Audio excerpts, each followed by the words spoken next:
General Vance, thank you so much for joining us. It's a pleasure. You see all of these reports that normal Canadians don't get to see, reports about the threats that we face. What keeps you up at night? Well, what certainly keeps me busy are any of the reports pertaining to where we're operating in the world, where there may be a threat to our troops or a threat to the success of our missions.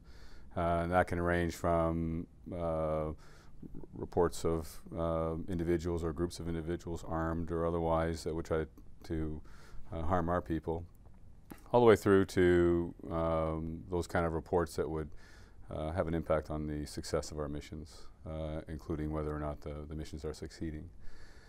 And then I see, obviously, the reports pertaining to threats against Canada, whether that be incursions into our space or incursions into our cyberspace. And so we're certainly busy monitoring and responding where it's appropriate. What do you think the biggest threat to Canada is?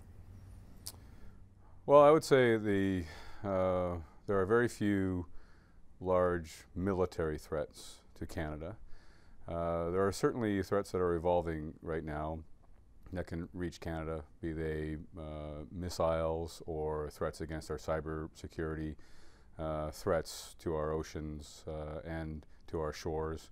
We face a significant threat almost every year now with natural disasters, forest fires and floods and so on that affect Canadians. So in our role to defend Canada, protect Canadians, that's been significant, and and it's happening every year.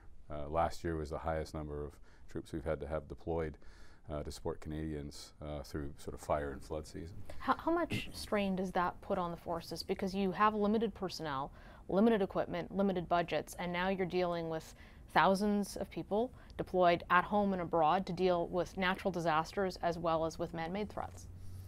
Right, so on any given day we're about 3,000 people deployed, plus or minus, on operations for Canada, and then we have people deployed outside of Canada on postings. There's another sort of 1,400 that would be outside of Canada performing a sort of a longer term function than a mission cycle.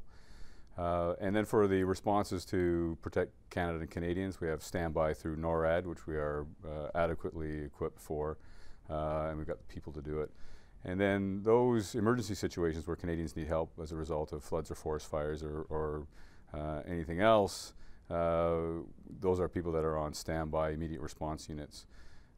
Generally speaking, over the last few years, we haven't been stretched to the point of not being able to do the missions that we've been asked to do. One of the things that happens, of course, is as I provide options to the government for overseas missions away from Canada, I don't provide options that we can't do. I don't provide options. So it limits your choices. So well, like anything, I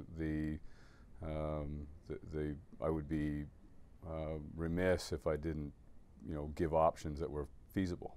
And so, yeah, we have to stick. Every military does. You've got a certain size, and you have to be able to live within it.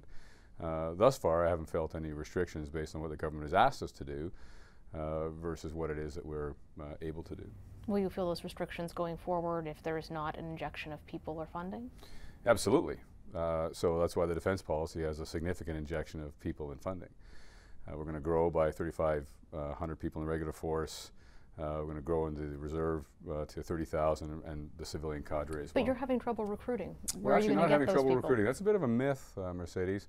A few years ago, we were a couple of thousand short in the armed forces. We have a paid ceiling of 68,000. That's our authorized strength. We've grown over the past 3 years, and now we're about 450 people short of 68,000. So we're almost at full paid strength. And the only difference between those numbers of people going through the pipeline, we're having no difficulty attracting people. People are showing up in the numbers that we need. And so we're growing. We've been growing consistently for the last 3 years. Even though you're not hitting your targets? No, we are absolutely hitting our targets. But you're short. We're 400 people short, so we're growing incrementally. So we used to be about 2,500 short, and retention is improving, and recruiting is, we get the same number of people through our pipeline. Retention has been an issue, so we've paid attention to that. So we're actually almost at our paid ceiling. The challenge for us going forward is we have to grow. We have to grow beyond 68,000 to 71,500. So I'm confident right now that we'll get Canadians interested in joining us and coming through. We've got to create those pipelines, particularly those training pipelines that take longer to grow any one part of the armed forces. Pilots is a case in point. So we're getting the numbers that we need to show interest and come through. Then it's a long pipeline, so it takes some time to grow pilots or experienced pilots, and then we've got to account for the attrition. So we're actually recruiting more than attrition. We're actually growing, and we have been growing consistently for the past 3 years. To change to operations, looking overseas, you have a tremendous number of troops on NATO operations. I think a lot of Canadians aren't necessarily aware of how many are there.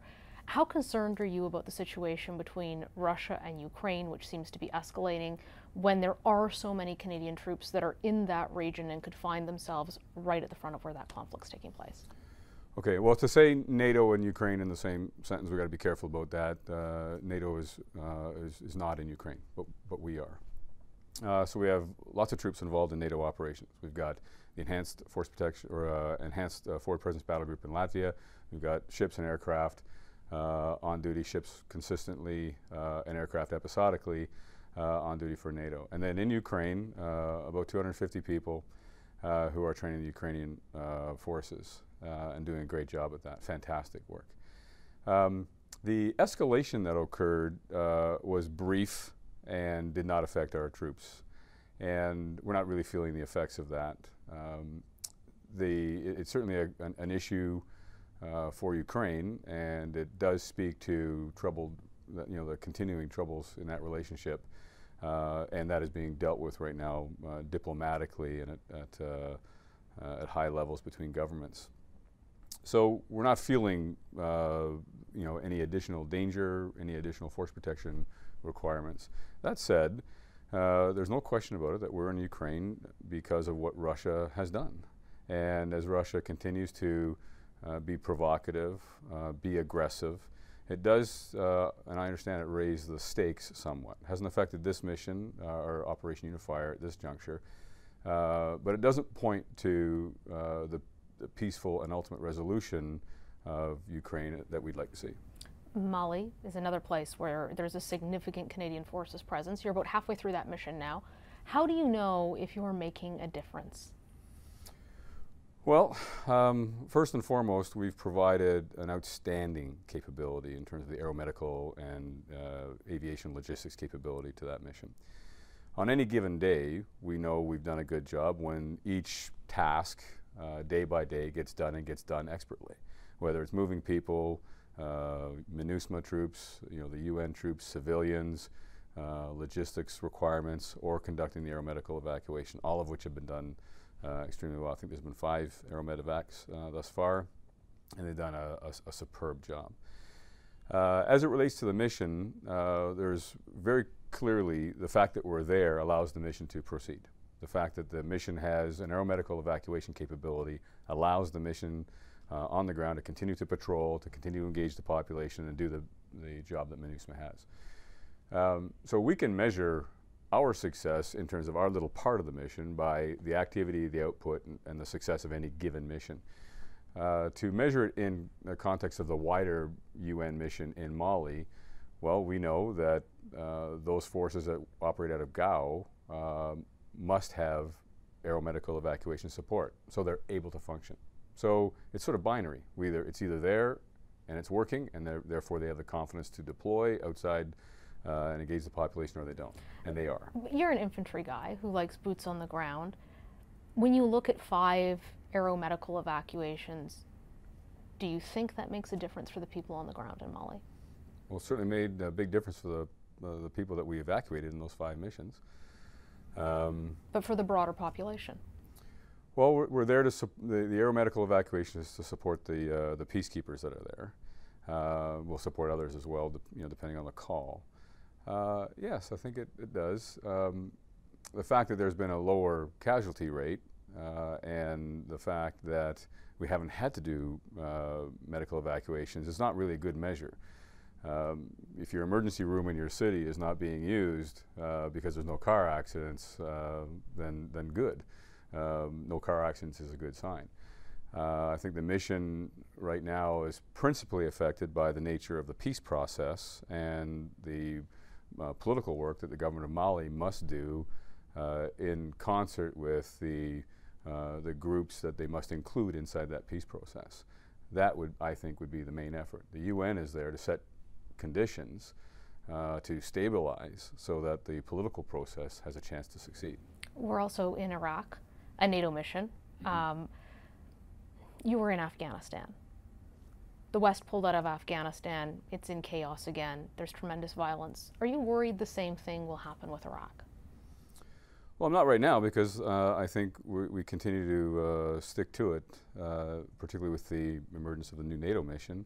The coalition and the NATO mission will be complementary to one another. And the effort right now of the NATO mission, led by General Danny Fortin from Canada, is to continue to work on the institutional reforms and the training of Iraqis, sorry, you caught me, Iraqis, as they now work in that sort of stabilization phase where a lot of things, including the politics of the country, need to be taken into account. So again, very much like most of our missions, what we do is help set conditions for political resolution to allow that to emerge. How long do you think we need to be there to make a difference? Well, that's going to depend largely on the Iraqi government. I would say that we've already made a difference.